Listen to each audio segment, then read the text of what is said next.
Здравейте! Вие сте с втория епизод на Търсачи на чудовища. Аз съм Данчо, а до мен е Тошко. За съжаление, Нетко няма да може да дойде в този втори епизод. Ние с Тошко намерихме тази книга от същото издателство, но в нея има други чудовища. Ето сега ще ги разгледаме. Химера, тук пише къде живеят.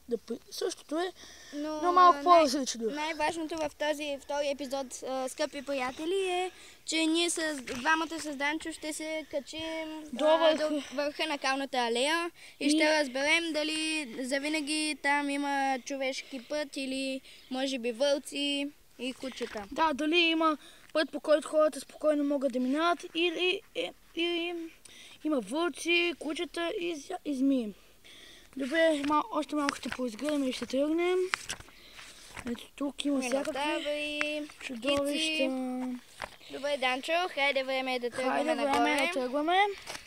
Качваме се сега още малко и ще се качим нагоре по Калната алея. В момента тук е много горещо. Много горещо. Много. 30 и няколко градуса, дами и господа. Даже 40. Да. В момента се качваме, трябва да стигнем. Още доста пъти имаме. Ще побързаме.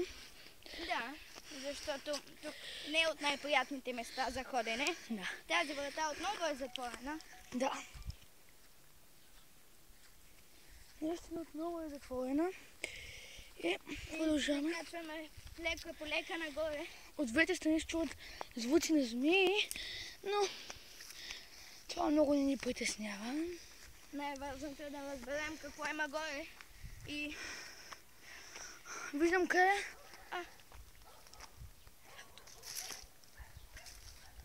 Качваме се. Още малко. Лека. О, тук има къщи, приятели. О, къщи! Намерихме къщи, дами и господа. Къщи, не само, че има и път. Ето го пътя и сега ще стигнем. Но има и къщи. Аз Тошко мина. Да, ето тук пътя. Има нормални къщи, скъпи приятели. Да. Ето го пътя, има и коли, дами и господа. Сега ще видим. Пътеки има. Това е. Да. Има път към гората. Да. Спокойно е. Много е спокойно даже. Какво беше това? Какво беше това? Бягайте! Бягайте! Бягай! Всичко са вълци! Вълци! Бягай, Данчо! Абонирайте се, за да гледате други.